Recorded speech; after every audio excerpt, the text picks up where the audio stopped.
Sijui kusoma kizungu sana, lakini nang'ang'ana. Amen.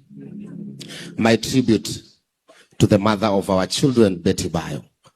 How do I even begin to apologize, Betty? 13 years ago, in the middle of our daily Nairobi hustle, fate allowed our path to cross. I met this ever smiling, tiny, shy young girl whose gentleness could calm even the busiest of the days. We connect instantly, and within weeks, we couldn't imagine life apart. We would meet, visit each other, share stories about our dreams, and laugh about our struggle. I still remember the humble, small house you lived in, simple, warm, but full of hope. But even then, I could already see the big dream in your eyes. One evening, I invited you for a coffee in one of the biggest big hotel in the city, and the rest is history. I was looking for a wife, a companion, a partner, a dreamer, and that is why within just a few months, we are already living as husband and wife. Hey, kusoma hii kitu. Mungu anisaidie.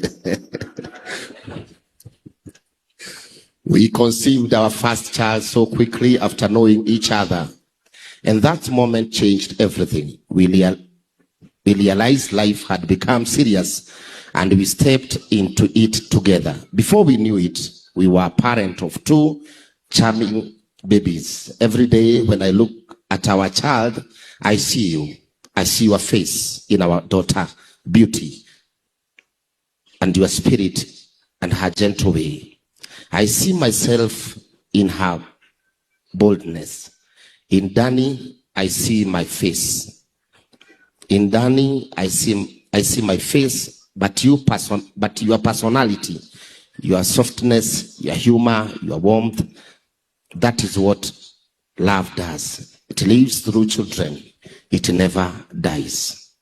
Even though our journey had its fair share of up and down, I know the love you had for our children spoke volume about how much I mattered in your life.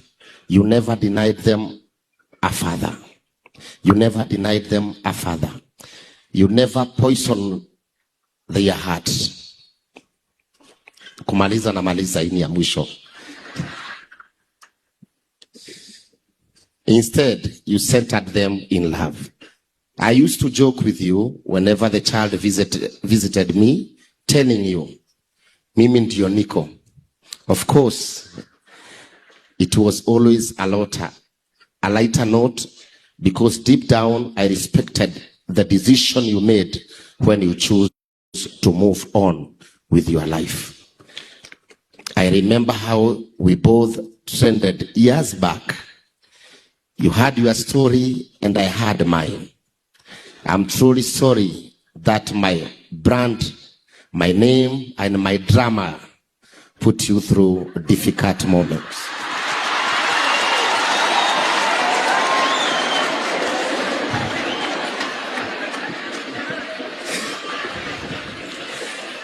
Yet, even after all that, you overcome, and we would still laugh about it, saying, your brand grew even bigger despite everything. Betty, you are a hardworking woman, a forgiving soul, a loving mother, and a true friend.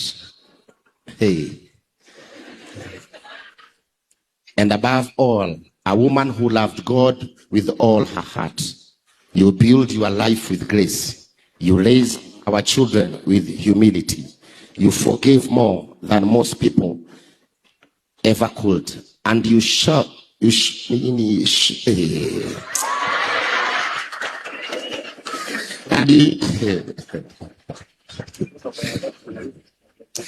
And you showed the world that pain does not have to destroy you.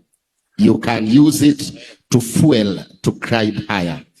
If there is one thing that pained me deeply, it is knowing that I might have failed you in many ways. But today I make a promise. I promise before God, before Spirit, and before our family, I will not fail our lovely children. I will step up. I'll be present for them. I will guide them. I will educate them and make sure they reach where you always wanted them to go.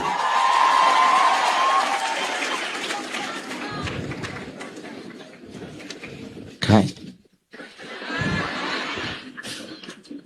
You may be gone from this world, but you will never be gone from our hearts. Your router, your strength, your voice, your dream, they will live in our children forever. Betty, Noathie, Naihenya, rest well, Mama Dani, Mama Sky, rest well, my friend, rest well until we meet again. Amen. Thank you. Thank you, Prophet. You may be seated. God bless.